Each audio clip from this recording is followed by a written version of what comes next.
నమస్తే నేను రోజా welcome to special debate. తెలంగాణలో ఫోన్ ట్యాపింగ్ కేసు హీట్ ఎక్కిస్తోంది. రాజకీయంగా ప్రకంపనలు సృష్టిస్తోంది. సిట్ దర్యాప్తులో ఎప్పటికప్పుడు ట్విస్ట్ల మీద ట్విస్టులు నెలకొంటున్నాయి. తాజాగా తెలంగాణ తొలి సీఎం కేసీఆర్ కు సిట్ నోటీసులు ఇచ్చింది. ఇప్పటికే బీఆర్ఎస్ అగ్రనేతలు కేటీఆర్, హరీష్ రావు, సంతోష్ రావును విచారించిన స్పెషల్ ఇన్వెస్టిగేషన్ టీం గులాబీ బాస్ పై దృష్టి సారించింది. అధినేతకు నోటీసులు రావడంతో గులాబీ క్యాడర్ అగ్గి మీద గుగ్గిలమవుతోంది. ముఖ్యమంత్రి రేవంత్ రెడ్డి దిష్టిబొమ్మను తెలంగాణ భవన్ ఎదుట దగ్ధం చేశారు బీఆర్ఎస్ కార్యకర్తలు. అక్రమ కేసులతో భయపెట్టలేరని ప్రభుత్వానికి వ్యతిరేకంగా నినాదాలు చేశారు. ఎవరెన్ని కుట్రలు చేసినా, ఎన్ని కేసులు పెట్టినా తమ పోరాటం మాత్రం ఆగదన్నారు.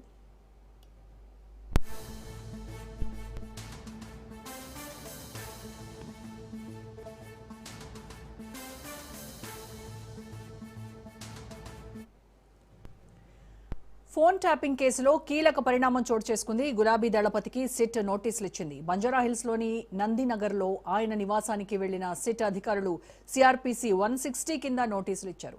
శుక్రవారం మధ్యాహ్నం 3 గంటలకు విచారణకు రావాలన్నారు. వయసు దృష్ట్యా పోలీస్ స్టేషన్కు కేసీఆర్ రావాల్సిన అవసరం లేదని నోటీసులో స్పష్టం చేశారు సిట్ ఆఫీసర్లు. హైదరాబాద్ పరిధిలో కేసీఆర్ నిర్ణయించిన చోటే విచారణ జరుపుతామన్నారు.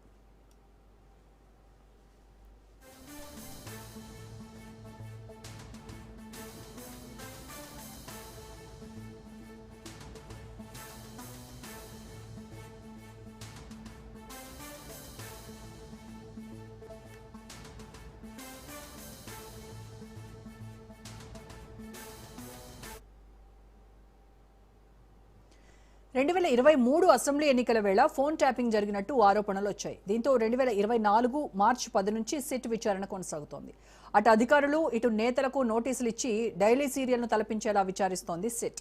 ఇప్పటికే అనేక మందిపై ఛార్జ్షీట్ దాఖలు చేసింది. అయితే వరుసగా కొద్ది రోజులుగా బీఆర్ఎస్ అగ్రనేతలను విచారించింది. జనవరి 19న మాజీ మంత్రి హరీష్ రావుకు నోటీసులు ఇచ్చి జనవరి 20న సిట్ విచారించింది. జనవరి 22న మాజీ మంత్రి కేటీఆర్కు నోటీసులు ఇచ్చి జనవరి 23న సిట్ టీం ఎంక్వైరీ చేసింది. ఇక అలాగే మాజీ ఎంపీ సంతోష్ రావుకు జనవరి 26న సిట్ నోటీసులు ఇచ్చి 27న విచారించింది.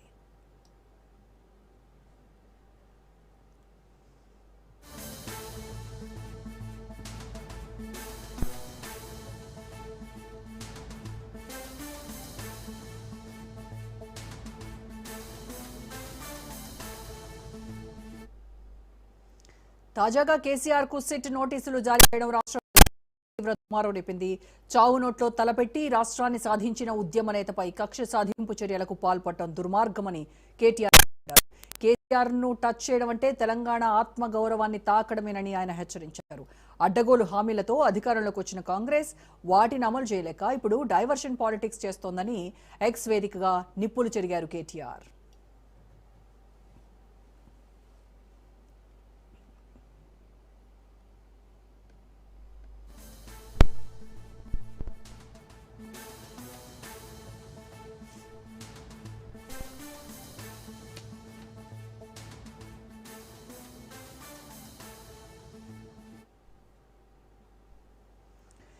కేసీఆర్ కు సిట్ నోటీసులు జారీ చేయడం అనేది రేవంత్ రెడ్డి చిల్లర రాజకీయాలకు పరాకాష్ట అని హరీష్ రావు విమర్శించారు. కేసీఆర్ ను టచ్ చేయడం అంటే తెలంగాణ ఆత్మగౌరవాన్ని టచ్ చేయడమేనని హెచ్చరించారు. చరిత్రను సృష్టించిన నాయకుడు కేసీఆర్ అయితే ఆ చరిత్రను మలినం చేయాలని చూస్తున్న చరిత్రహీనుడు రేవంత్ రెడ్డి అని మండిపడ్డారు హరీష్ రావు.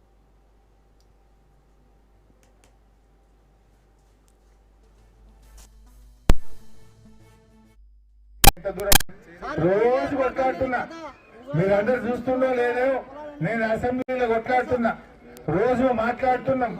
ఇక గట్టిగా అడుగుతున్నాం, కాపుకొక నోటీసులు పంపుతున్నారు, ప్రేమలేఖలు లేఖలు పంపుతున్నారు.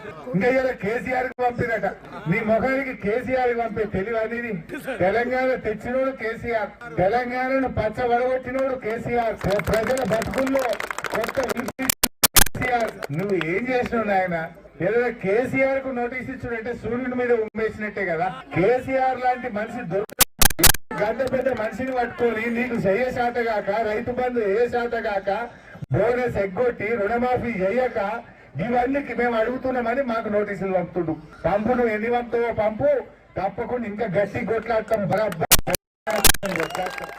చూద్దాం ఏం చేయ ఎంత దూరం అని.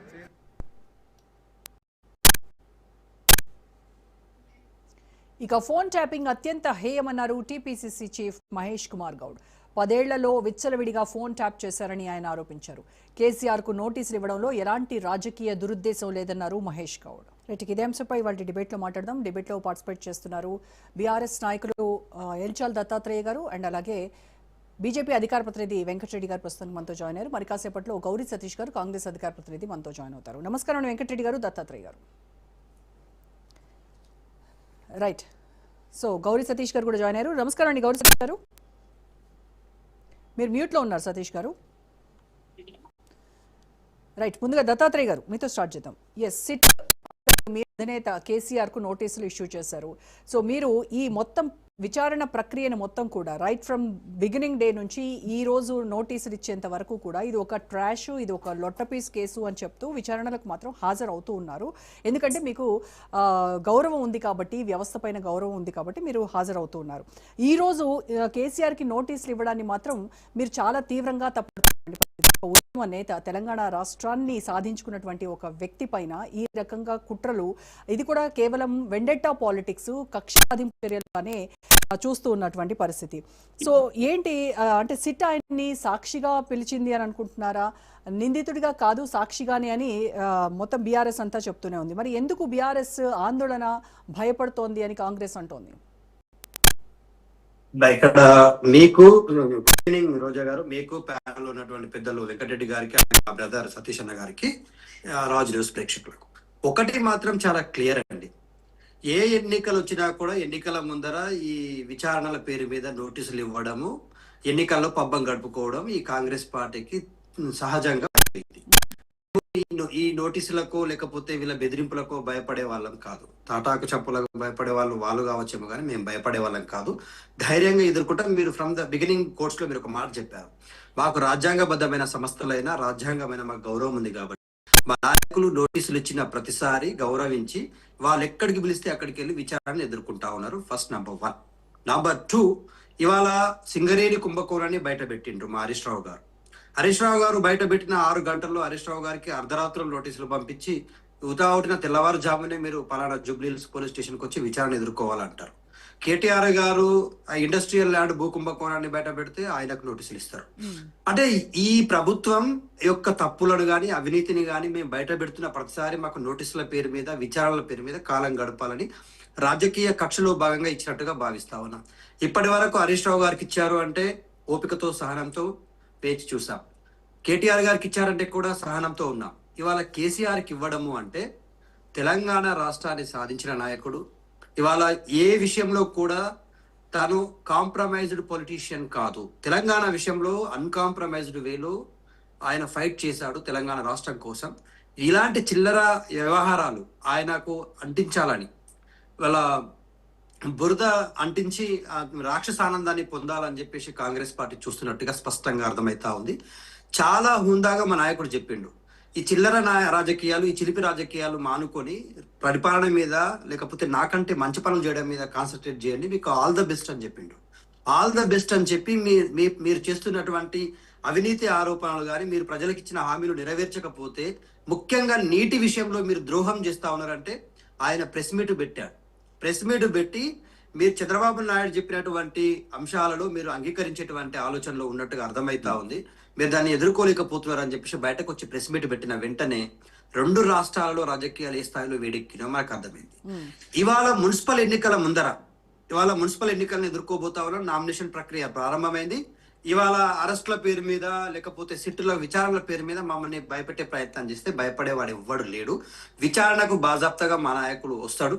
మీరు పిలిచిన ప్లేస్ కైనా వస్తాడు, ఆయన చెప్పిన ప్లేస్ కైనా మీరు విచారణ ఎదుర్కోండి. కానీ మీరు చెప్తున్నారు దత్తాత్రేయ గారు, ఎస్ మీరు అంటున్నారు కక్ష సాధింపు రాజకీయాలు, ఎలక్షన్స్ ముందు ఖచ్చితంగా బీఆర్ఎస్ ను బదనాం చేయడానికి ఈ రకమైనటువంటి నోటీసులు, విచారణల పేరుతో వాళ్ళు మిమ్మల్ని ఇది చేస్తున్నారని చెప్తున్నారు. కానీ సిట్ అధికారులు పూర్తి ఆధారాలతో, తమ దగ్గర కంప్లీట్ ఆధారాలు ఉన్నాయి, వాటి ప్రకారంగానే మీరు అప్పుడు మీ హయాంలో విపక్ష నాయకులు కావచ్చు, జర్నలిస్టులు కావచ్చు, ఇతర బిజినెస్ మెన్ కావచ్చు, అలాగే సినీ ఇండస్ట్రీకి సంబంధించినటువంటి వాళ్ళే కాబట్టి కొన్ని వేల సంఖ్యలో అక్రమంగా మీరు ఫోన్లు ట్యాప్ చేశారు.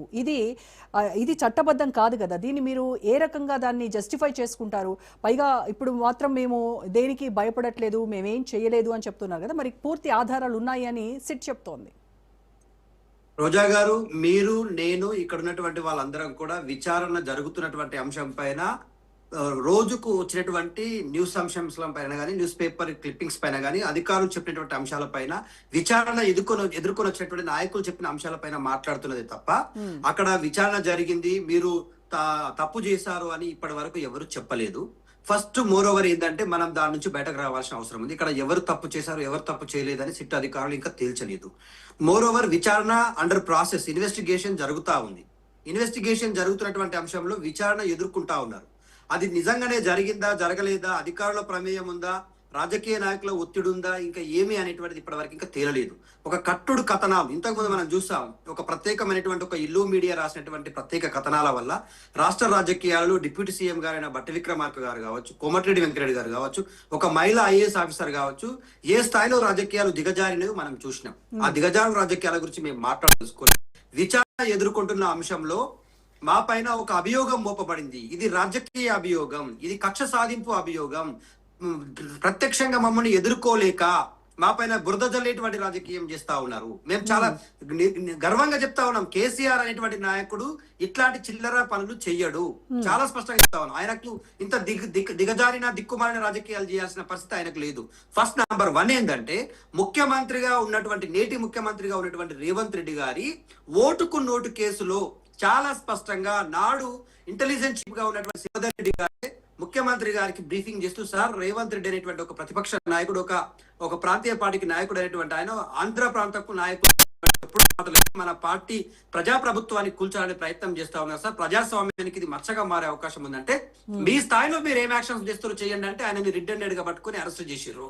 ఆ ఓటుకు నోటు కేసులో అరెస్ట్ అయినటువంటి వ్యక్తి అట్లాంటి బురదని మా మీద చల్లాలి, ఆయన చేసినటువంటి ఆలోచనలే, ఆయన ఆలోచన విధానాన్ని మా మీద రుద్దాలనే ప్రయత్నం చేస్తే ఇక్కడ తెలంగాణ సమాజం గాని, ప్రజలు గాని, కవులు గాని, కళాకారులు గాని, మేధావులు గాని ఎవరు కూడా. కానీ దత్తాత్రేయ గారు మీరేమో ఇంకా వెండెట్టా పాలిటిక్స్ అని చెప్తున్నారు కదా. ఆ రోజు రేవంత్ రెడ్డి చేసిన దానికి ఇప్పుడు ప్రతీకారం తీర్చుకుంటున్నాను. కానీ బీజేపీ నాయకులు దీన్ని ఇంకొక కోణంలో చూస్తున్నారు. ఓటుకు నోటు కేసులో రేవంత్ ను కేసీఆర్ కాపాడారు ఆ రోజు, అందుకోసమనే గురుదక్షిణ చెల్లించుకుంటూ ఈ రోజు కేసీఆర్ ని రక్షిస్తున్నాడు అని చెప్పేసి రేవంత్ రెడ్డి పైన వాళ్ళు అడుగుతున్నారు.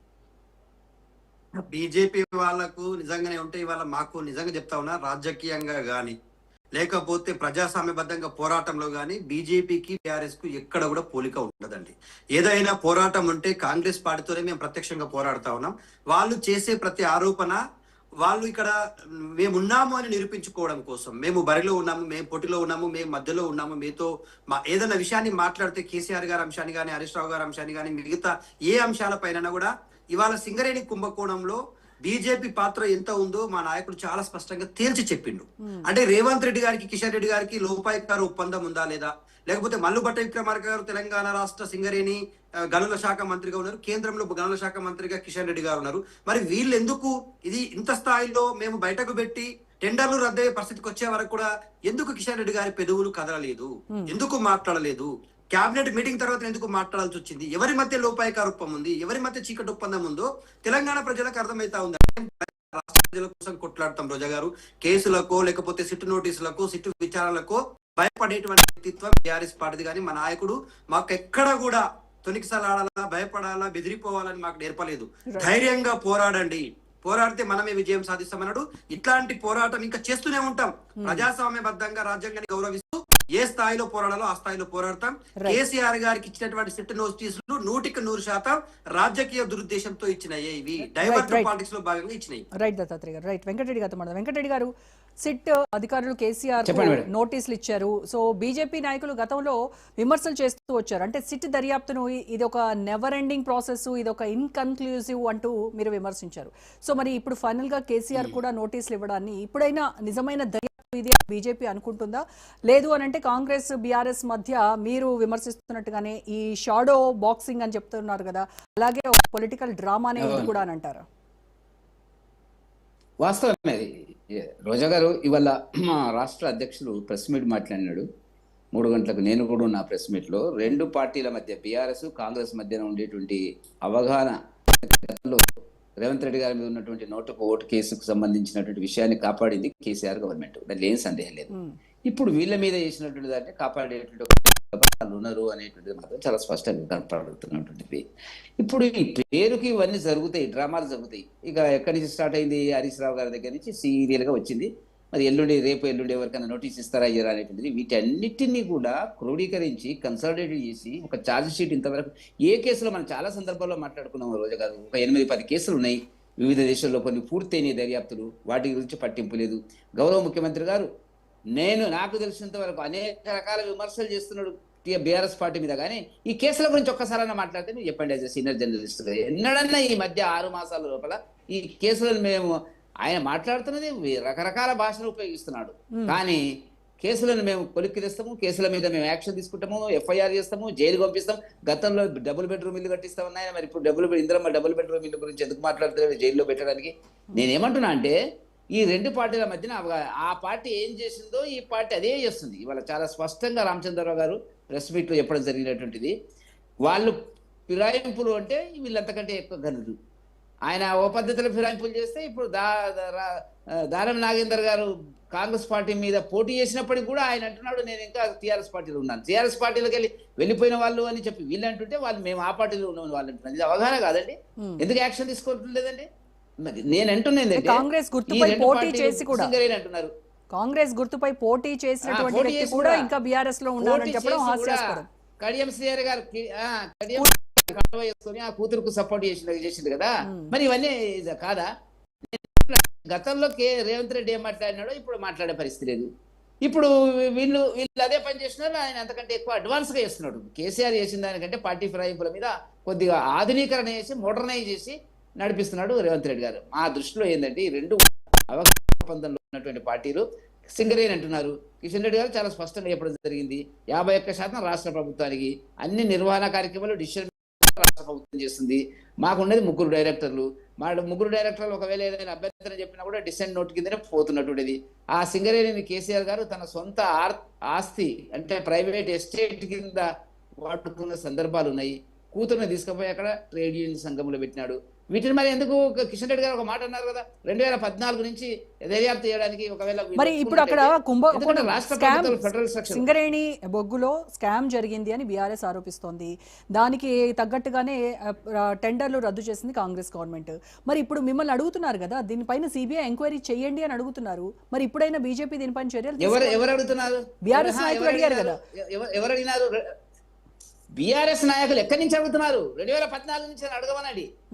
ఇప్పుడు బట్టి విక్రమార్క గారి యొక్క జోక్యం ఉంది కాబట్టి కాంగ్రెస్ మంత్రుల మధ్య వచ్చిన తగాదాలు, పంపకాలు, రేవంత్ రెడ్డి గారి కుటుంబ సభ్యులు రకరకాలుగా ఉన్నాయి. ఇక పేర్లు మీకు అంది నేను గత చర్చలను చెప్పడం జరిగినటువంటిది. దాంట్లో ఇన్వాల్వ్ అయినటువంటి వారు వీళ్ళు మాట్లాడుతున్నారు, వాళ్ళకు సంబంధించినటువంటి విషయాలను వీళ్ళు మాట్లాడుతున్నారు. కాబట్టి నేను ఏమంటున్నా అంటే ఎవరి సొక్కం కాదు ఇక్కడ, ఎవరేమో సుధపూసలు కాదు. రెండు పార్టీలు అధికారంలో ఉన్నప్పుడు 10 ఏళ్ళు వాళ్ళు దోచుకున్నారు, 2 ఏళ్ల లోపల అంతకంటే ఎక్కువ దోచుకున్నారు. అట్లా ఎప్పుడు చెప్తా నేను, 10 ఏళ్లలో వాళ్ళు దోచుకున్న దానికంటే అత్యాధునికంగా దోచుకునే ప్రయత్నాలు చేస్తున్నారు. మంత్రుల మధ్య కొట్లాటలు, పంచాయతీలు, విమర్శలు, పత్రికలు, మీడియా ఇన్వాల్వ్మెంట్ రకరకాల. ఏంటి తెలంగాణ ఇందుకోసం వచ్చిందా? ఏ ప్రభుత్వం మీద సరైన విశ్వాసం అనేటువంటిది ప్రజలకు ఉంది? వల్ల రెండు ప్రభుత్వాలు కూడా దోపిడీ అవినీతికి సంబంధించినటువంటి కాలంలో బీఆర్ఎస్ సింగరేణి స్కామ్ పై గవర్నర్ మెమో అన్నా ఇచ్చారు. మరి మీ తరపు నుంచి మీరు చేస్తున్నది ఏంటి? ఇచ్చినారు మెమో. ఏమి ఇచ్చినారు మెమో? మెమోలో మొన్న జరిగినటువంటి రేవంత్ రెడ్డి గారి మీద, కుటుంబ సభ్యుల మీద కేటాయింపులకు సంబంధించినటువంటిది. రేవంత్ రెడ్డి గారి సమీప బంధువు, రేవంత్ రెడ్డి గారి ఇక సమీప బంధువు అంటే మనకు పేర్లన్నీ తెలుసు. గతంలో టీఆర్ఎస్ ఎవరంటే ఆయన ఏ భావమర్దికి అయితే ఇచ్చిండని చెప్తున్నారు. టీఆర్ఎస్ యొక్క మామ టీఆర్ఎస్ లో ఎమ్మెల్యే, ఇప్పుడంటే లేడు ఆయన ఎమ్మెల్యే. ఖమ్మం నుంచి ఎమ్మెల్యే ఆయన, పాలేరు నుంచి ఇక పేరు అందరికీ తెలుసు. నేను గతంలో కూడా చెప్పడం జరిగినటువంటిది. ఇవన్నీ లింకులు వాళ్ళ మధ్యన ఉన్నాయి, వాళ్ళతో వ్యాపారాలు ఉన్నాయి. ఎవరెవరికి వ్యాపారాలు ఉన్నాయి? టీఆర్ఎస్ లో ఉన్న వాళ్ళకి, కాంగ్రెస్ లో ఉన్న వాళ్ళకి వ్యాపార సంబంధాలు ఉన్నాయి, గతంలో నుంచి కొనసాగుతున్నటువంటిది.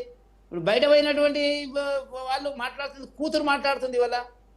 కాబట్టి నేను ఏమంటున్నా అంటే ఈ రెండు పార్టీల మీద ఇంతవరకు ఒక ఎఫ్ఐఆర్ అనేటువంటిది కేసీఆర్ గారు, మన రేవంత్ రెడ్డి గారు జారీ చేసినాడా? చేస్తాడా? మాకైతే నమ్మకం లేదు. ఒక అవగాహన ఒప్పందంలో జరిగేటువంటి ఇవన్నీ ఎన్నికల లోపల భారతీయ జనతా పార్టీని వెనక్కి నెట్టడానికి మాట్లాడుతున్నారు. కానీ ప్రజలు చాలా తెలివికలలు, ప్రజలకు అర్థమైంది. ఇవాళ పట్టణ ప్రజలు తీర్పిస్తారు. నేను వీళ్ళు చెప్పినా వాళ్ళు చెప్పినా స్పష్టంగా తెలంగాణలో కామన్ మ్యాన్ కు ఉండేటువంటి ఒక అభిప్రాయం ఏంటంటే కేసీఆర్ జమానాలో ఫోన్ ట్యాపింగ్ జరిగింది అనేటువంటి చాలా స్పష్టంగా నమ్ముతున్నటువంటి పరిస్థితి. అంటే అందరినీ తీసుకొచ్చి మీరు ప్రూఫ్ చేయండి అంటే అది కాదు. ప్రజలు వాళ్ళ పాలనకు సంబంధించి ఏ రకంగా పాలన చేసినారు, ఏ రకంగా వాళ్ళ యొక్క అతిక్రమణలు ఉన్నాయి, ఆధిపత్యం ఉంది, అణిచివేతలు ఉన్నాయి, దాడులు ఉన్నాయి. ప్రత్యేకంగా మాలాంటి వాళ్ళని చూసినాం కదా. కోదండరామ గారి మీద దాడి మామూలు దాడి కాదు కదా. ఇవాళ శుద్ధ ప్రజాస్వామ్యం గురించి మాట్లాడుతున్నారు, హక్కుల గురించి మాట్లాడుతున్నారు బీఆర్ఎస్ పార్టీలు. వాళ్ళు చేసింది ఏంటండి? వాళ్ళు చేసింది ఇదే కదా. వాళ్ళు నడిపింది ఏంటంటే అసెంబ్లీ ఇదే కదా. అసెంబ్లీలో వాళ్ళు మాట్లాడినివ్వలే. కాబట్టి కాంగ్రెస్ బీఆర్ఎస్ దొందే. వాళ్ళ యొక్క అవగాహన, వాళ్ళ పాలన వాళ్ళు విఫలమైనరు. వాళ్ళ కేసు వీళ్ళు చూస్తున్నారు, వీళ్ళ కేసు వాళ్ళు చూస్తున్నారు. ఇది మా అభిప్రాయం. కాబట్టి ప్రజలు తీర్పు చెప్పాలి ఇప్పుడు ఏం జరిగింది అనేటువంటి అంశం కింద మనం భవిష్యత్తులో చూద్దాం. రైట్ అండి. ఓకే, గౌరీ సతీష్ గారు, మాజీ సీఎం కేసీఆర్ కు సిట్ జారీ చేసినటువంటి నోటీసులను బీఆర్ఎస్ నాయకులు తీవ్రంగా తప్పుపడుతున్నటువంటి పరిస్థితి. అంటే కాంగ్రెస్ ప్రభుత్వ ఫెయిల్యూర్స్ ను కప్పిపుచ్చుకోవడం కోసం సింగరేణి బొగ్గు కుంభకోణం బయట పెట్టడంతో ప్రజల దృష్టిని మళ్లించేందుకు మళ్లీ సిట్ పేరిట బీఆర్ఎస్ నాయకులకు నోటీసులు అందిస్తూ ఇలా కాలయాపన చేస్తూ మీరు మున్సిపల్ ఎలక్షన్స్ ముందు ఇలాంటి విచారణలు నోటీసులు అంటూ బీఆర్ఎస్ ను బ్లేమ్ చేసి మీరు దాన్ని అడ్వాంటేజ్ గా తీసుకొని ప్రయోజనాలు పొందాలనేటువంటి ఆలోచనతో చేస్తున్నారు. బట్ ఒక ఉద్యమ నేత, తెలంగాణ రాష్ట్రాన్ని సిద్ధించినటువంటి కేసీఆర్ ను ఈ రకంగా నోటీసుల పేరుతో, కుట్రల పేరుతో ఆయన ఇబ్బందులు పాలు చేస్తే, కేసీఆర్ ను టచ్ చేస్తే తెలంగాణ ఆత్మ గౌరవాన్ని టచ్ చేసినట్టే అని చెప్తున్నారు బీఆర్ఎస్ నాయకులు. మ్యూట్ లో ఉన్నారండి. ప్యానెల్లో ఉన్నటువంటి భారతీయ జనతా పార్టీ వెంకటరెడ్డి గారికి, అదే రకంగా బీఆర్ఎస్ నాయకులు దత్తాత్రేయ గారికి, మీకు రాజ్ న్యూస్ ప్రేక్షకులందరూ కూడా సాయంకాలం నమస్కారం తెలియజేస్తూ, తెలంగాణ రాష్ట్రం ఒకరి వల్ల వచ్చిందా, తెలంగాణలో ఉన్నటువంటి సకల జనుల పోరాటం చేస్తే అప్పటి యూపీఏ ప్రభుత్వం ఇచ్చిందా లేదనేది యావత్ సమాజం తెలుసు. గౌరవ మాజీ ముఖ్యమంత్రి గారు కేసీఆర్ కూడా సభలో చెప్పినటువంటి మాటలు కూడా ఒక్కసారి మనము గుర్తు చేసుకోవాలి. అది మర్చిపోయి మాట్లాడితే, బీఆర్ఎస్ నాయకులు అబద్ధపు మాటలు మాట్లాడితే ఈ సమాజం యాక్సెప్ట్ చేయదనేది వాస్తవ పరిస్థితిని ఒక్కసారి కూడా మనన చేసుకోవాల్సినటువంటి అవసరం ఉంది. దాంతో పాటుగా భారతదేశంలో ఉన్నటువంటి ఏదైతే దుష్ట శక్తులను కానీ, అంటే ఇట్ మీన్స్ ఎవరైతే ఉగ్రవాదుల ఫోన్లు కానీ, లేదంటే ఐఎస్ఐ ఏజెంట్ల ఫోన్లు కానీ, దాంతో పాటు రాష్ట్రంలో శాంతి భద్రతల దృష్ట్యా ఎవరైతే సంఘ విద్రోహ శక్తులుగా ఉన్నారని చెప్పి ఆలోచిస్తూ ప్రభుత్వం తీసుకోవాల్సినటువంటి నిర్ణయాన్ని రాజకీయ నాయకుల పట్ల, కుటుంబ సభ్యులతో పాటుగా ప్రతిపక్షంలో ఉన్నటువంటి నాయకుల ఫోన్లను సుమారు 6,000 పైచిలకు ఫోన్లను ట్యాప్ చేసి వీళ్ళని వదలకుండా, దాంతో పాటు హైకోర్టు జడ్జిలను కూడా, ఐపీఎస్ అధికారులను కూడా ఏ విధంగా ఫోన్ ట్యాప్ చేసి ఏదైతే ఇతర పరికరాలు కొని విదేశాల నుంచి కొని లక్షల రూపాయలు వెచ్చించి కొని ఏ విధంగా వ్యక్తి యొక్క స్వేచ్ఛను హరించే మనం ప్రత్యక్షంగా చూస్తున్నటువంటి పరిస్థితి. దాంతో పాటుగా ఏదైతే ఫోన్ ట్యాపింగ్ విషయం వాస్తవ పరిస్థితిని తెలంగాణ రాష్ట్రంలో ఉన్నటువంటి ఎవరైతే ఇండస్ట్రియలిస్టులను కానీ, వ్యాపారాల్లో ఉన్నతంగా ఉన్నటువంటి వ్యాపారంలో ఉన్నటువంటి వారిని కానీ, దాంతో పాటు రాజకీయంగా మాకు వీరు శత్రువులు అనుకునే వాళ్ళని వారు కంప్లైంట్ చేస్తేనే ఈ కేసు ఒక దశ ప్రారంభమైంది అనేది మనం వాస్తవాన్ని గ్రహించాలి. ఎందుకంటే గౌరవ సంధ్యా కన్వెన్షన్ ఎండి గారు అనేటువంటి శ్రీధర్ రావు గారు కానీ, సిద్దిపేటకు సంబంధించినటువంటి చక్రధర్ గౌడ్ గారు కానీ ఇచ్చినటువంటి కంప్లైంట్ల ఆధారంగా ఎస్ఐబి చీఫ్ గా ఉన్నటువంటి ప్రభాకర్ రావు గారు వారు ఇచ్చినటువంటి స్టేట్మెంట్ ఆధారంగా ఖచ్చితంగా తెలంగాణ రాష్ట్రంలో చిన్న పిన్న నుంచి ఒక 100 సంవత్సరాల పైచినుకులలో కూడా ఫోన్ ట్యాపింగ్ జరిగిందా లేదా అనేది వాస్తవ పరిస్థితి అందరికి తెలుసు. మరి ఇంత తెలిసినప్పుడు 2 ఏళ్లుగా ఈ విచారణను కొనసాగదీస్తూ ఉన్నారు. ఒక డైలీ సీరియల్ లాగా విచారణలు, నోటీసులు, ఈ దర్యాప్తులు అనుకుంటూ కాలయాపన చేస్తున్నారు తప్ప వీటిపైన చర్యలేవి అని అడుగుతున్నారు. నిజంగా మీ కనుక బీఆర్ఎస్ నాయకులు చేసినటువంటిది నిజమని మీరు నిరూపించగలిగితే మరి వీటిపైన ఎందుకు త్వరగా చర్యలు తీసుకోవట్లేదు? భారతీయ జనతా పార్టీ ఎవరైతే కేంద్ర సహాయ మంత్రిగా ఇండిపెండెంట్ ఛార్జ్గా ఉన్నటువంటి బండి సంజయ్ గారికి ఉన్నటువంటి హోంశాఖ మన ప్రభాకర్ రావు గారి పైన రెడ్ కార్నర్ నోటీస్ జారీ చేస్తే ప్రభుత్వం ఎన్నాళ్లకు స్పందించి పర్మిషన్ ఇచ్చారో మన వాస్తవ పరిస్థితిని గ్రహించాలి. ఇటీవల సుప్రీంకోర్టు, ఇందాక మీరు సంబోధించినటువంటి ప్రశ్న మున్సిపల్ ఎన్నికల ముందు అంటున్నారు. గౌరవ సుప్రీంకోర్టు కూడా రాష్ట్ర ప్రభుత్వానికి ఒక డైరెక్షన్ ఇవ్వడం జరిగింది. త్వరితగతిన ఈ కేసును పూర్తి చేయండి, ఇందులో ఇన్వాల్వ్ అయిన వాళ్లకు ఎవరైనా పర్లేదు వాళ్ళందరినీ పిలిచి విచారించండి అని చెప్పి అడ్వైజ్ చేసినటువంటి దాఖలాలు కూడా మనం ఒకసారి గుర్తు చేసుకోవాలి. దాంతో పాటుగా తెలంగాణ రాష్ట్రంలో మాజీ మంత్రిగా పనిచేసినటువంటి ఇరువురిని కూడా సిఆర్పి 160 ప్రకారం పిలిచి ఏ విధంగా మీరు ఇన్వాల్వ్ అయినారో కూడా సిట్ అధికారులు విచారణలో భాగంగా వారిని పిలిచి విచారించారనేది వాస్తవం. సిట్ అధికారులు కూడా విశ్వసనీయ సమాచారం మేరకు కావలసినటువంటి సమాచారాన్ని సేకరించాం. నిన్ననే అంటే ఎవరైతే అప్పటి ముఖ్యమంత్రికి షాడోగా ఉన్నటువంటి సంతోష్ రావు గారిని పిలిచి వారి ద్వారా సమాచారాన్ని సేకరించి గౌరవ ముఖ్యమంత్రిగా ఉన్నటువంటి కేసీఆర్ గారిని వారి ద్వారా ఏ మేరకు ఎవరెవరిని ప్రలోభితం చేసి ఫోన్ ట్యాపింగ్ చేయడం జరిగింది. ఈ అంశాలన్నింటి కూడా ఒక దర్యాప్తు సంస్థ దర్యాప్తు చేస్తూ ఉంటే దానికి సహకరించకుండా, ఒకవేళ మీరు సత్యులే అయితే, మీరు తప్పు చేయనట్టయితే ఎందుకు గగ్గోలు పెట్టవలసిన అవసరం ఉంటుందండి? అది మాని ప్రజాప్రభుత్వం ఏదైతే సంక్షేమ పథకాలు చేస్తా ఉందో ఒక్కసారి వాస్తవ పరిస్థితి గ్రహించాలి. మేము 2 సంవత్సరాల నుంచి సంక్షేమ పథకాలు ప్రజలకు డబుల్ బెడ్రూమ్ కానీ ఏదైతే 21,000 కోట్ల రూపాయలు రుణమాఫీ చేయలేదని చెప్తే రైతులు కానీ అటు ఉన్న ఉద్యోగస్తులు కానీ మాకెందుకు సహకరిస్తారు? ఇవన్నీ విషయాలు ఎన్నికల రూపంలో గతంలో జరిగినటువంటి పార్లమెంట్ ఎన్నికల్లో చూపించారు. దాంతో పాటుగా జూబ్లీస్ జరిగినటువంటి ఎన్నికల్లో చూపారు. దాంతో పాటుగా ఇటీవల జరిగినటువంటి సర్పంచ్ ఎన్నికల్లో కూడా చూడమనేది జరిగింది కదా. అది కనిపించట్లేదు. పచ్చకామరంలో లోకమంతా పచ్చగా కనిపిస్తుంది. మేము ఏమన్నా మాట్లాడతామంటే బీఆర్ఎస్ పార్టీ వాళ్ళకే ఒకసారి ఆత్మవంచన విధంగా ఉంటది అనేది వాస్తవ పరిస్థితి గ్రహించాలి. అది గ్రహించకుండా ఏదైతే సిట్ ఆదేశాలు జారీ చేసిందో సిఆర్పి 160 ప్రకారం గౌరవ మాజీ ముఖ్యమంత్రి గారిని వారికి ఉన్నటువంటి సమాచారం మేరకు వారిని విచారించడానికి పిలవడం అనేది జరిగింది. అది వాళ్ళకి గగ్గోలు పెడితే మీరు సచివులు అయితే తెలంగాణలో ఉన్నటువంటి ఎవరైతే రాజకీయవేత్తలు కానీ పారిశ్రామికవేత్తలు కానీ మీరు ఎందుకు వినాల్సి వచ్చింది? ఏం అవసరం ఉంది? వారు దేశద్రోహులు అయితే కాదు కదా, సంఘ విద్రోహ శక్తులు అయితే కాదు కదా. ఒక కుటుంబంలో ఉన్న స్వయంగా కవిత గారు మాట్లాడినటువంటి మాటలు కూడా ఒక్కసారి మనం మన్నన చేసుకోవాల్సినటువంటి పరిస్థితి. ఇవన్నీ గ్రహించకుండా మాట్లాడడం అనేది సమంజసం కాదు. దాంతో పాటుగా భారతీయ జనతా పార్టీ చెప్తా ఉంది మేము బీఆర్ఎస్ ఒక్కటే అని చెప్పి. గతంలో మనం చూసాం పార్లమెంట్ ఎన్నికల్లో బీఆర్ఎస్ వాళ్ళకి ఎవరు ఓట్లు వేయించారో, మాజీ మంత్రి మేడ్చల్ ఎమ్మెల్యే గారు ఏం చెప్పారో కూడా వినాలి కదా. ఇవన్నీ కూడా వాస్తవాలు గ్రహించకుండా భారతీయ జనతా పార్టీ వాళ్ళ అధికారంలో ఉన్నప్పుడు మాత్రం సై అంటే సై అని చెప్పి ఎక్కడ కూడా పోరాటం చేసినటువంటి దాఖలాలు లేవు. 2 పర్యాలు అధికారం ఉన్నప్పుడు బీఆర్ఎస్ ఏం చేసే దాన్ని చేయగొట్టినటువంటి దాఖలా భారతీయ జనతా పార్టీది. అది మర్చిపోయి మాట్లాడితే సమాజం యాక్సెప్ట్ చేయదు కదా. కాబట్టి సిట్టు ఏదైతే విచారణకు పిలిచిందో మాజీ ముఖ్యమంత్రి గారు ఏ మేరకు వారు ఇన్వాల్వ్ అయినారో వారు చెప్పవలసిన బాధ్యత సతీష్ గారు, వారిపైన ఉంది. గౌరీ సతీష్ గారు, సింగరేణి స్కామ్ నుంచి దృష్టి మళ్లించడానికి ఈ మున్సిపల్ ఎలక్షన్స్ ముందు ఈ రకంగా మీరు నోటీసులు అంటూ వాళ్ళని పిలుస్తున్నారు అని చెప్పేసి బీఆర్ఎస్ ఆరోపిస్తా ఉంది. అయితే మీరు ఇచ్చినటువంటి 6 గ్యారంటీలు అమలు చేయకపోగా అబద్ధపు హామీలు ఇచ్చారు కాబట్టి వాటి నుంచి మీకు ప్రజల నుంచి ఒత్తిడి వస్తుంది, ప్రజల నుంచి ప్రశ్నలు ఎదుర్కోవాల్సి ఉంటుంది. కాబట్టి వాళ్ళ దృష్టిని మళ్లించడం కోసం మీరు ఇలాగా డైవర్షన్ పాలిటిక్స్ కు తెరలేపారు అనేది బీఆర్ఎస్ ఆరోపిస్తున్నటువంటిది. ఇటీవల జరిగినటువంటి జూబ్లీస్ ఎన్నికలను మనం ప్రస్తావించడం, అక్కడ వాళ్ళు ఏం చెప్పారో, ప్రజలు ఏం తీర్పునిచ్చారో జూబ్లీస్ నియోజకవర్గం ఏర్పడినప్పటి నుంచి అది కూడా ఒకసారి గుర్తు చేసుకోవాలి. దాంతో పాటుగా ఇటీవల జరిగినటువంటి గ్రామ పంచాయతీ ఎన్నికల్లో ఏ విధంగా తీర్పునిచ్చారో బీఆర్ఎస్ పార్టీ వాళ్ళు ఒక్కసారి నెమరేసుకోవాలి.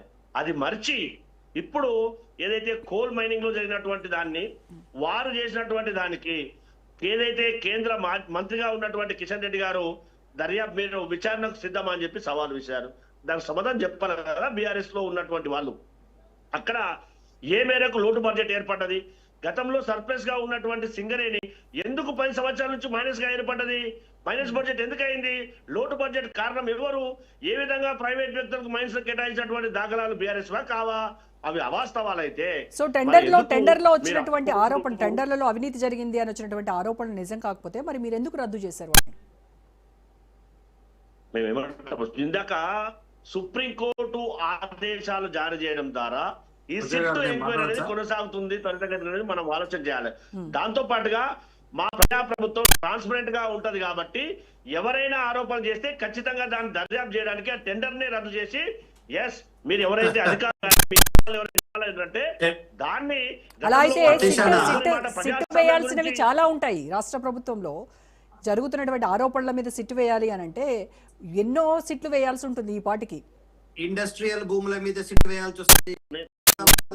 శ్రీదేవి మేడం గారు, ఎక్కడైతే ఇటీవల జరిగినటువంటి మైన్స్ కోల్ మైన్స్ పైన మీరు మాట్లాడుతున్నారో, ఏదైతే ఆరోపణలు వచ్చినాయో ఆ సంబంధిత శాఖ మంత్రి చేసినటువంటి శాఖల గతంలో టీఆర్ఎస్ అధికారం ఉన్నప్పుడు ఇదే సింగరేణిని ఏ రకంగా దోసుకున్నారో మనందరికి కూడా బాగా తెలుసు కదా. ఇందాక నేను చెప్పినట్టుగా సర్ప్లస్ బడ్జెట్ తో ఉన్నటువంటి ఈ కోల్ మైన్ అంతా ఎందుకు మైనస్ బడ్జెట్ లోటు బడ్జెట్ కింద ఏర్పాటు జరిగింది, ఏ విధంగా చూసాం కదా.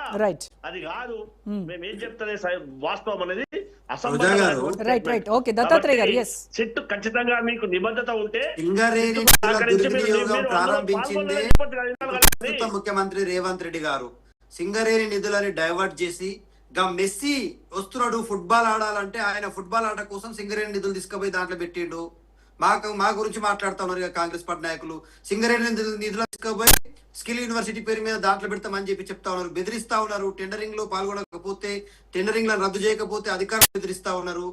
ఈ బెదిరింపు రాజకీయాలకు భయపడేటువంటి వాళ్ళం కాదండి. ఇప్పుడు వరుస క్రమాన్ని మనం ఒక్కసారి పరిశీలిస్తే రోజా గారు, కాంగ్రెస్ పార్టీ అధికారంలోకి వచ్చిన తొలి నాళ్ల నుంచి అవినీతి కేంద్రంగా రాజకీయం చేస్తా ఉంది, అవినీతి చేస్తా ఉంది తప్ప ప్రజలకు ఇచ్చిన హామీలని ఎప్పుడో అటకెక్కించింది.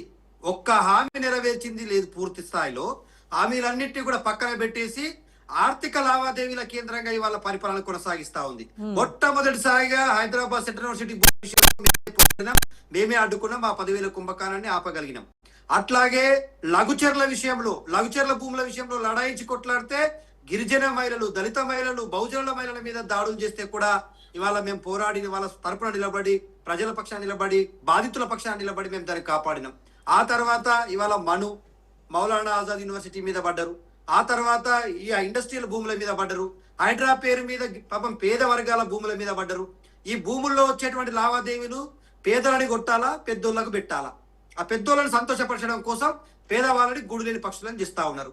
ఇది మేము ప్రశ్నిస్తా ఉంటే వాళ్ళకు మింగుడు పడతలేదు, నోట్లో వెలగకాయ పడ్డట్లుగా ఉంటా ఉంది. ఇవాళ సింగరేణి కుంభకోణం అనేటువంటిది అతిపెద్ద కుంభకోణం అండి. అది మామూలు కుంభకోణం కాదు. అటు కేంద్రంలో ఉన్నటువంటి కేంద్ర మంత్రి అయిన కిషన్ రెడ్డి గారు కూడా మౌనంగా ఉండడానికి కారణం ఏంటంటే విచారణ 2014 నుంచి దత్తాత్రేయ గారు 2014 నుంచి విచారణకు మీరు సిద్ధమని అడుగుతున్నారు. మేము భయపడమండి రోజా గారు. మీరు ఒకటి గుర్తుపెట్టుకోరి, 2014 కాదు, సింగరేణి ఏర్పడ్డప్పటి నుంచి చేసుకోమని 136 సంవత్సరాల చరిత్ర కలిగిన సింగరేణిని మేము 18 ఓపెన్ బ్లాక్లు, 20 ఏమో అండర్ గ్రౌండ్ ఉన్నటువంటి సింగరేణి బ్లాక్లు ఉంటే ఇవాళ వాటన్నిటి విషయంలో 36 తీసుకొచ్చిండు ఈ 2 సంవత్సరాలు. ఈయన వచ్చిన తర్వాత 4 మూతపడే పరిస్థితి తీసుకొచ్చిండు. ఆ తర్వాత టెండరింగ్ విషయంలో పాత టెండర్లన్నింటినీ రద్దు చేసి పర్సెంటేజీల కోసం ఇవాళ దాంట్లోనే మళ్ళా సోలార్ లైట్ల విషయంలో అదొక 500 కుంభకోణం. అట్లాగే సింగరేణి సప్లై చేసే డీజిల్ ని రద్దు చేసి ఈయన కాంట్రాక్టర్లు ఎవరైతే పొందుతారో టెండర్లు డీజిల్ సప్లై. అంటే ఎక్కడ అవినీతికి ఆస్కారం ఉంటే ఆ ఆస్కారం ఉన్న ప్రతి చోట బారులు తెరిచి అవినీతి పంపకాలు, ఇగో నీ వాటా ఇది, నా వాటా ఇది. ఇవాళ కూడా చూసినాం కదండి మనం చాలా స్పష్టంగా.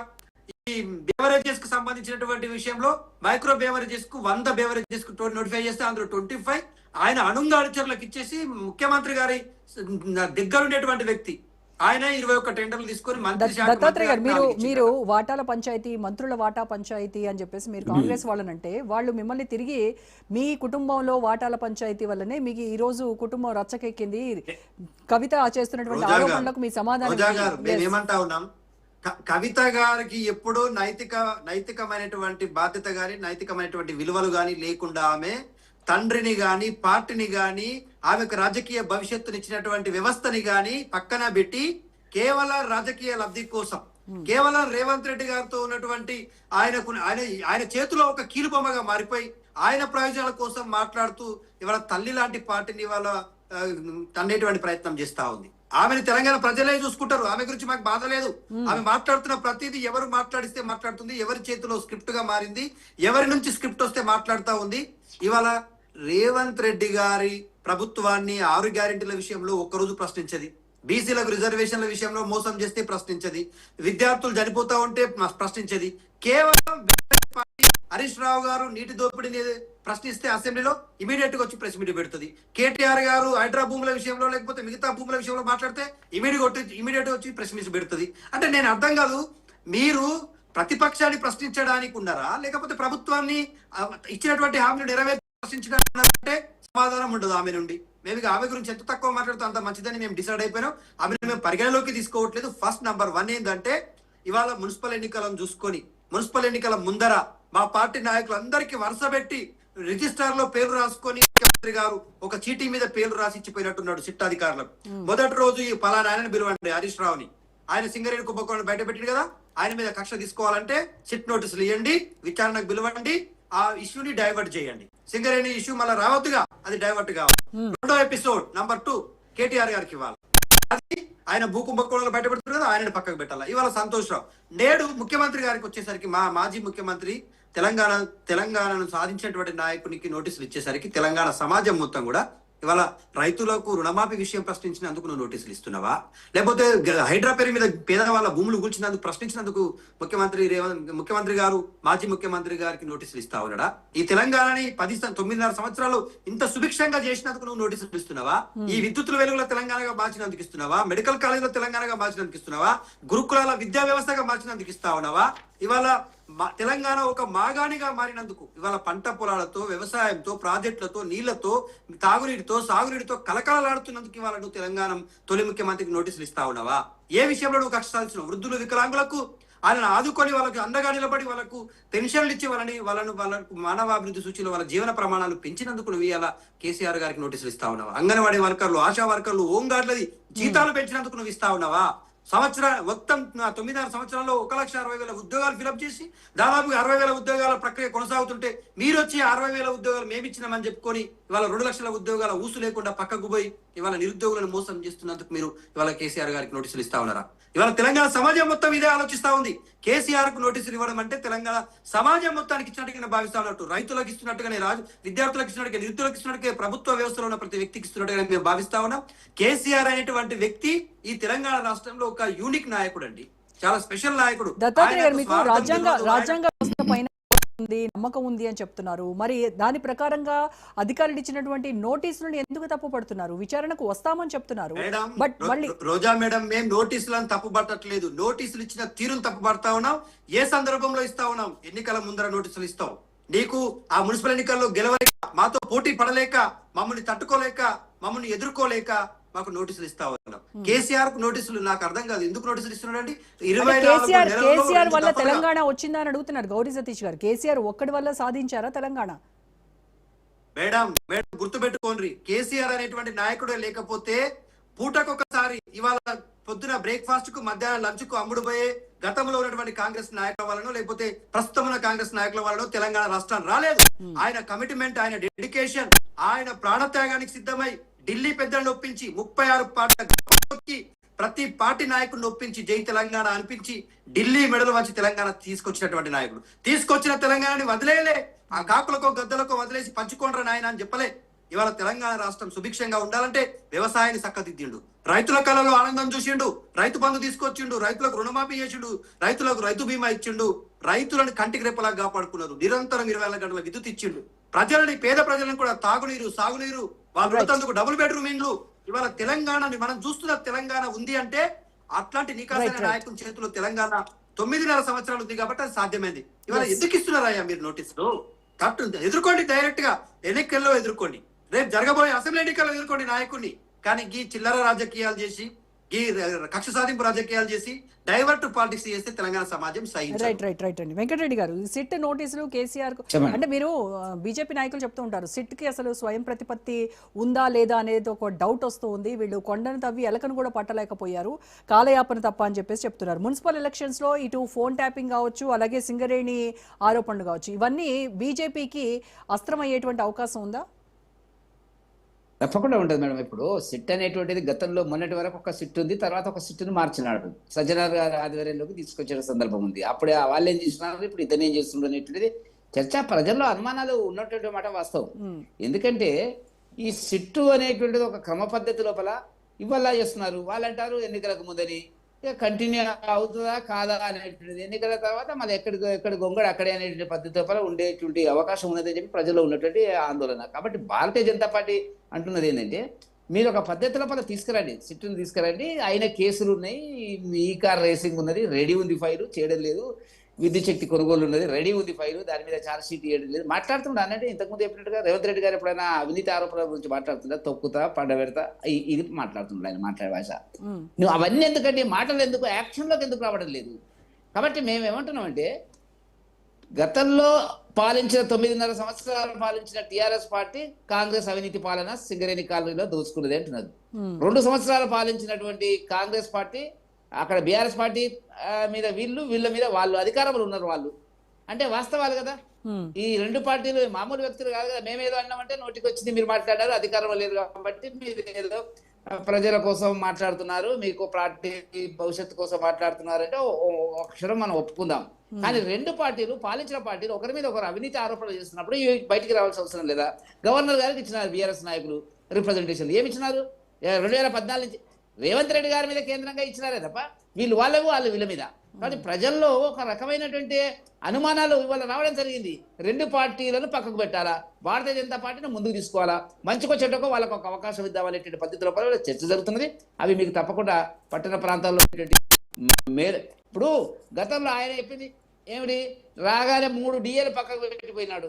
40 మంది చనిపోయినారు ఇప్పటికి పదవి విరమణ చేసినట్టు ఉద్యోగస్తులు, వాళ్ళ యొక్క బెనిఫిట్స్ రాక పదవి విరమణకు సంబంధించినటువంటిది. ఇదే అలాంటి జరిగేది. ఆ గవర్నమెంట్ అదే పద్ధతిలో వేసింది, ఇప్పుడు ఇదే రకంగా. కాబట్టి నేనేమంటున్నా, తెలంగాణ రాష్ట్రానికి కేంద్రం ఏమిచ్చిందని రేపటి ఎలక్షన్స్ లో బీజేపీని గెలిపిస్తారు తెలంగాణ ప్రజలు? ఏమిచ్చిందనేది మేము బుక్కే పబ్లిష్ చేసినాం కదా. మేము 13 లక్షల కోట్ల రూపాయలు ఇచ్చినాము. ఏమి ఇవ్వలేదో వాళ్ళ పత్రికలలో, ఆ పత్రికలు వాళ్ళ సొంత పత్రికలు వీళ్ళకున్నాయి వాళ్ళకున్నాయి. పత్రికలు చెప్పాలి కదా, అడ్వర్టైజ్మెంట్ ఇచ్చి గవర్నమెంట్ ప్రజల డబ్బుతో ఇవ్వమని కదా ఇది ఇక్కడ జరిగింది అనేది. ఏమి చేతగాక ఇప్పుడు ప్రాంతీయ తత్వాలను తీసుకొచ్చేటువంటి పద్ధతి లోపల కాంగ్రెస్ బీఆర్ఎస్ అనుసరిస్తున్నది. జనరల్ యూనిఫామిటీ ఉంటుందండి. 15th ఫైనాన్స్ కమిషన్ చెప్పిన ప్రకారంగా ఇప్పుడు వచ్చేటువంటి డబ్బులు మీకు రావడం లేదా? ఇప్పుడు మీరు ఆ ఎలక్షన్లు పెట్టక రాలేదు. ఇప్పుడు 3000 కోట్లు రిలీజ్ చేస్తున్నారు, ఆల్రెడీ రిలీజ్ అయినాయి కొంత డబ్బులు. మున్సిపాలిటీలకు 550 కోట్ల రూపాయలు ఇప్పుడు రిలీజ్ చేయబోతారు ఎన్నికలు జరిగిన తర్వాత. కాబట్టి కేంద్రం ఏం చేసింది అనేటువంటి పద్ధతి లోపల ఇవన్నీ చౌకబారు రాజకీయాలు. పార్లమెంటు సీట్లు పెరిగితే కేంద్రం ఏం చేసింది, మాకేమిచ్చింది, ఇదేంటండి మాట్లాడాల్సి? దేశం ఒక్కటి, దేశ సమగ్రత ఒకటి, దేశం జాతీయత ఒకటి, దేశం ఒక పద్ధతిలో అభివృద్ధి కావాలని కోరుకుంటుంది భారతీయ జనతా పార్టీ. కానీ ఇక అదేమో 3 రాష్ట్రాలకు పరిమితమైంది కాంగ్రెస్ పార్టీ. వాళ్ళకి లేవ చేతనైతే లేదు, ఏం మాట్లాడాలో అర్థమైతే లేదు.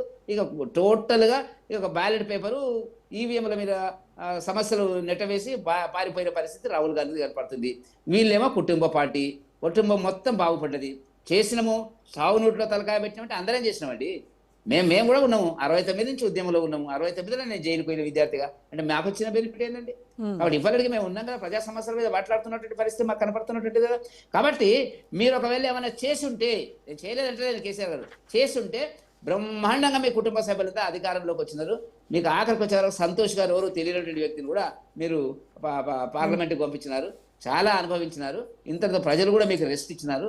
ఆ రెస్ట్ ఎందుకు ఇచ్చినారని ఆలోచించుకుంటే మేము ఏం చేసినాం అది చేసినాం అని చెప్తే ఎందుకు పక్కకు పెట్టిండ్రు? దత్తాత్రేయ గారు చాలా విషయాలు చెప్తున్నాడు, వ్యవసాయ రంగం నుంచి అన్ని రకాలుగా మేము చేసినామని. ప్రజలు ఎందుకు పక్కకు పెట్టినారో మీరు ఆత్మపరిశీలన చేసుకోండి. ఇంకా మీకు ఆ కుటుంబ ఆధిపత్య అణిచివేత దృక్పథము మీకు పోలేదు. అది ఇంకా ప్రజలు తప్పు చేసిందనే భావన లోపల వాళ్ళు ఉన్నారు. మేము ఓడిపోవడానికి కారణం మేము కాదు, మా తప్పులు కాదు, ప్రజలు అనేటువంటి పద్ధతి లోపల కొత్త తీరి వాళ్ళు మాట్లాడుతున్నటువంటిది. కాబట్టి వాళ్ళ ప్రజలు తప్పకుండా తీర్పు చెప్తారు. పార్లమెంట్ మన మున్సిపల్ ఎన్నికల లోపల భారతీయ జనతా పార్టీ వైపు ఒక చూపు చూస్తారు అనేటువంటిది మాకుండే సర్వేలో వచ్చిన అభిప్రాయాలు. రైట్. గౌరీ సతీష్ గారు, మీరు చెప్తున్నట్టుగా కాంగ్రెస్ అద్భుతమైన పాలన అందిస్తూ మీరు చెప్పినటువంటి 6 గ్యారంటీలు అన్నీ కూడా అమలు చేసుకుంటూ వస్తే, మరి మీతో నియోజకవర్గ అభివృద్ధి కోసం పార్టీ ఫిరాయించి వచ్చినటువంటి ఎమ్మెల్యేలు ఎవరైతే ఉన్నారో మళ్ళీ వాళ్ళు తిరిగి తమ సొంత గూటికి వెళ్ళాలి అనేటువంటి ఆలోచన ఎందుకు చేస్తున్నారు?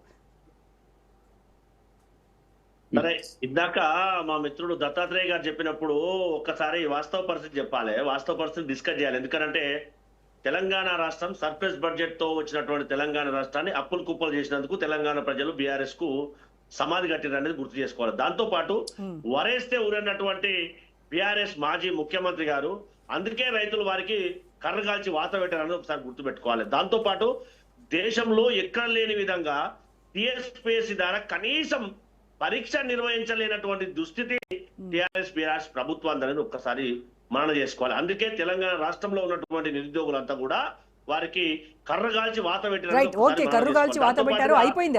అది అది అయిపోయినటువంటి చరిత్ర కదా. నేను అడుగుతున్నది ప్రెసెంట్ మీరు ఇచ్చినటువంటి హామీలు. జనాలు ఓటు మీద చూపిస్తారు కదా, ప్రజాస్వామ్యంలో ఓటు హక్కు అనేది అత్యంత విలువైనది.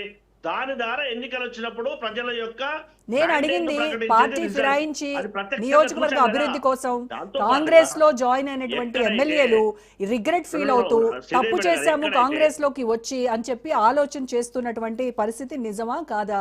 బహిరంగంగానే గూడెం మహిపాల్ రెడ్డి చేసినటువంటి వ్యాఖ్యలపై ఏమంటారు? ఎక్కడ పటాన్చెరు ఎమ్మెల్యే గారు వారు చేసినటువంటి అవినీతి ఆరోపణలు ఎక్కడ బయటకు వస్తాయో, ఎక్కడ నన్ను ఎక్కడ ప్రభుత్వం చర్యలు తీసుకుంటుందని వారు మాట్లాడినటువంటి మాట. అంటే మీతో ఉంటే పునీతం అవుతారు, మీతో ఉంటే పవిత్రులు అవుతారు, అవినీతి లేదు. వాళ్ళు బయటకు వస్తామంటే మళ్ళీ మీరే వాళ్ళ పైన అవినీతి బురద చల్లుతారు. వాషింగ్ పౌడర్ నిర్మా అనేది భారతీయ జనతా పార్టీ స్లోగన్. అది మేడం గారు నిర్మా అనేది భారతీయ జనతా పార్టీ. ఎందుకంటే దేశంలో ఏ ప్రతిపక్ష పార్టీ అయినా తప్పు చేస్తే జరిమానా విధించినటువంటి చరిత్ర భారతీయ జనతా పార్టీది. కాంగ్రెస్ పార్టీ గౌరవ వెంకటరెడ్డి గారు మాట్లాడతాము, నేను మాట్లాడలేదు ప్లీజ్. మేము ఎట్లా ఇంటరాప్ట్ చేస్తామంటే యో wish, I cannot do anything, నేనేం చేయలేదు. రైట్, వాళ్ళది వాషింగ్ పౌడర్ నిర్మా అయితే మీది సర్ఫ్ ఎక్సెల్. మీది గౌరీ సతీష్ గారు కాంగ్రెస్ పార్టీలోకి వస్తే సర్ఫ్ ఎక్సెల్ తో ఉతుక్కున్నంత తెల్లగా అయిపోతారు, అంత పవిత్రం అయిపోతారు. నేను చెప్పింది మీరు మళ్ళీ వక్రీకరిస్తున్నట్టు అనిపిస్తుంది. నిర్మా సర్ఫెక్సల్ అనేది భారతీయ జనతా పార్టీ స్లోగన్. ఎందుకంటే భారతదేశంలో ఉన్నటువంటి ప్రతిపక్ష నాయకుల పట్ల నచ్చిత నజరానా, నచ్చకపోతే జరిమానా కేసుల రూపంలో వేసినటువంటి పరిస్థితి. అది మర్చిపోయి మాట్లాడితే యావత్ సమాజం అంతా కూడా గ్రహిస్తుంది, గుర్తుపెట్టుకోవాలి. ఎవరైతే ఇతర పార్టీ గుర్తులపైన గెలిచి కాంగ్రెస్ పార్టీ సంక్షేమ పథకాలు చూసి పార్టీలో జాయిన్ అయ్యారో, ప్రభుత్వంలో ఎవరైతే భాగస్వాములుగా ఉన్నారో వారు చెప్పినటువంటి మాటల ఆధారంగా కదా. రైట్, ఓకే, వాళ్ళది వదిలేద్దాం. గౌరీ సతీష్ గారు పార్టీ ఫిరాయించినటువంటి ఎమ్మెల్యేల విషయం వదిలేద్దాము, సరే, వాళ్ళ గురించి వదిలేద్దాం. మీ సొంత పార్టీ ఎమ్మెల్యేనే మీ పైన మరి నిధులు మాకు రిలీజ్ చేయట్లేదు, ఒక వారంలో రిలీజ్ చేస్తా అన్నారు సీఎం, 3 వారాలు అవుతున్నా కూడా లేదు, ఇది ఇలాగే కొనసాగితే నేను బాంబులు పేల్చాల్సి ఉంటుంది అని చెప్పేసి కోమటిరెడ్డి రాజగోపాల్ రెడ్డి మాట్లాడారు. దానికేం చెప్తారు? అంటే రాష్ట్ర ఆర్థిక పరిస్థితిని చూసి ఉన్నటువంటి నిధులను గత ప్రభుత్వం సంక్షేమాన్ని గాలిలేసింది కాబట్టి, డెవలప్మెంట్ అనేది వారి కనిపించలేదు కాబట్టి, కనీసం ఉన్నటువంటి ముఖ్యమంత్రి గారిని, ఎమ్మెల్యేలు గాని, మంత్రులు గాని కనీసం కలిసే పరిస్థితి లేదు. అలాంటిది ప్రజా ప్రభుత్వంలో గౌరవ ముఖ్యమంత్రి గారు గాని, శాసనసభలో గాని చర్చించడానికి సంపూర్ణమైనటువంటి అవకాశం కల్పించినటువంటి ప్రభుత్వం ప్రజా ప్రభుత్వం. భారతీయ జనతా పార్టీ రాకేష్ రెడ్డి గారు మాట్లాడినటువంటి మాటలు ఒకసారి మనం గుర్తు చేసినట్టయితే, ఎస్, మేము అసెంబ్లీలో ఎమ్మెల్యేగా ఎన్నికైనందుకు మా విషయాలను చర్చించడానికి అవకాశం దొరికిందని చెప్పి చాలా సంతోషంగా ఉంది అని చెప్పి మాటలు కూడా ఒకసారి ఉటంకించవలసినటువంటి పరిస్థితి. అది మర్చిపోయి మాట్లాడితే మనం ఏం చేయలేం. కానీ ఆర్థిక పరిస్థితి చక్కదిద్దుకుంటూ ఖచ్చితంగా రాష్ట్రంలో ఉన్నటువంటి 119 నియోజకవర్గాల్లో అక్కడికి కావాల్సినటువంటి మౌలిక సదుపాయాల కోసం నిధులు కేటాయించవలసినని చెప్పి వారు ప్రస్తావించారు. ఖచ్చితంగా గౌరవ ముఖ్యమంత్రి గారు రాగానే ఆ ఆర్థికమైనటువంటి ఒక వార్త అయితే హల్చల్ చేస్తోంది. గౌరీ సతీష్ గారు, CM Revanth Reddy Davos flight ఎక్కగానే ఇక్కడ పాత కాంగ్రెస్ నాయకులు, కొత్త కాంగ్రెస్ నాయకుల మధ్య పొసక్క వీళ్ళందరూ కలిసి ఒక టీమ్ గా ఏర్పడి ఒక మీటింగ్ పెట్టుకున్నారు అనేది ఒక వార్త హల్చల్ చేస్తా ఉంది. అది పూర్తిగా అసంబద్ధమైనటువంటి వార్త. గౌరవ ముఖ్యమంత్రి గారు లేరు కాబట్టి డిప్యూటీ సీఎం గారి దగ్గర ఈ మున్సిపల్ ఎన్నికల విషయంలో కానీ, ఆర్థికమైనటువంటి నిధుల విషయంలో ఏ విధంగా సమకూర్చాలి, ఏం చేయాలి, ఏంటి ప్రతిపక్షాలు చేస్తున్నటువంటి అవాస్తవాలను ఏ విధంగా ఎదుర్కోవాలని చెప్పి గౌరవ ఉప ముఖ్యమంత్రి గారు సమావేశమైనటువంటి పరిస్థితి. దాన్ని బూచిగా చూపించి కొందరు పెయిడ్ ఆర్టిస్టులు ఉన్నటువంటి కొంతమంది ఎవరైతే యూట్యూబ్ లో కానీ మిగతా ఛానల్లో కానీ వక్రీకరించి చెప్పడం అనేది అసంబద్ధమైనటువంటి మాట. కాంగ్రెస్ పార్టీ ఒక్కటే జట్టు, అది రాహుల్ జట్టు, కాంగ్రెస్ పార్టీ జట్టు. అది ఇంకోరు ఈ రకంగా మాట్లాడితే చాలా విఘ్నతగా వదిలేస్తాం తప్పితే ఇంకోటి కాదు అనేది వాస్తవము. వాటాల పంచాయతీ భారతీయ జనతా పార్టీలో ఎవరు వాటాలు ఏ విధంగా ఉన్నాయో గౌరవ రాజా సింగ్ గారిని అడిగితే ముఠాలు ఏ విధంగా ఉంటాయో, తగాదాలు ఏ విధంగా ఉంటాయో ప్రత్యక్షంగా చూసినటువంటి ఒక్కటే ఇప్పుడు రాజా సింగ్ మేమేం అధికారంలో లేము, గౌరీ శంకర్ గారు అది పక్కకు పెట్టండి. ఇప్పుడు నేను అంటున్నది ఏంటంటే, మీరు వాటాలకు సంబంధించినటువంటి విషయాల గురించి మాట్లాడేటప్పుడు గతంలో ఏం జరిగింది, ఇప్పుడు ఏం జరిగింది, మీ మంత్రుల మధ్య ఎందుకు కొట్లాటలు వచ్చి? రెండు ప్రధాన మీడియా సంస్థలు వెల్లడించినటువంటి సమాచారం మేరకు ఇవల్ల మీ మంత్రివర్గంలో ఉండేటువంటి అతి ముఖ్యమైనటువంటి వ్యక్తి, ఆర్థిక మంత్రి, బొగ్గు శాఖ నిర్వహిస్తున్నటువంటి వ్యక్తి యొక్క పాత్ర ఏంది అనేటువంటిది వాళ్ళు వస్తుంది. ఒక ప్రధాన పత్రికలో రావడానికి అంత సులభం కాదండి. ఆ పత్రిక మీ వెంటనే మీకు ఎప్పుడు కూడా మద్దతు ప్రకటించేటువంటి పత్రిక, నేను పేరెందుకు కానీ అందరికి తెలిసినటువంటిదే. ఇవాళ ఏం చెప్పదలుచుకున్నారు మీరు? రెండు ప్రధాన పత్రికల పోటీలో మీ నాయకులు ఉన్నారా లేరా, మీ మంత్రులు ఉన్నారా లేరా, మీ ముఖ్యమంత్రి ఉన్నారా లేరా, బ్లాక్ మెయిలింగ్ జరుగుతుందా లేదా, పార్టీలో మంత్రుల మధ్య స్వేచ్ఛ మరి ఎందుకు ఎంక్వైరీ చేయలేదు? మీ ముఖ్యమంత్రి గారు మీ ముఖ్యమంత్రి గారు ఆ పత్రిక అన్ని పేర్లు తీసుకున్నాడు, నా పత్రిక పేరు ఎందుకు తీసుకొని చెప్పలేదండి విమర్శ చేసినప్పుడు? కాబట్టి వల్ల మీరు ఇన్వాల్వ్ అయినటువంటి ప్రజల్లో ఉన్నటువంటి విశ్వాసము, దానికి మధ్యన అంతర్గత కొట్లాటలు జరుగుతున్నాయి. అది ఎప్పుడు ఉంటుందో ఎప్పుడు పోతుందో తెలియని పరిస్థితి కాంగ్రెస్ పార్టీ ఉంది ఇలా రాష్ట్రంలో. అది వాస్తవము. ఓకే, రైట్ అండి. మంత్రుల మధ్య తగాదాలు ఉన్నాయా లేదా? గౌరవ ముఖ్యమంత్రి గారు ఖమ్మంలో మాట్లాడుతూ ఆ పత్రికలు హెచ్చరించారా లేదా మర్చిపోతే నేనేం చేయలేను. వారి మాట్లాడినటువంటి మన రాజకీయ ఉంటది కాబట్టి వింటే మంచిది.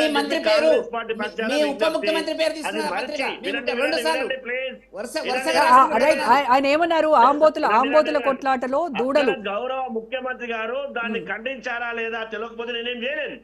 సో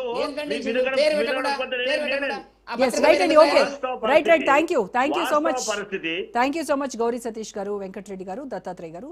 థ్యాంక్ యూ అండి. రైట్, ఇది వాళ్ళ special debate. State into Raj news.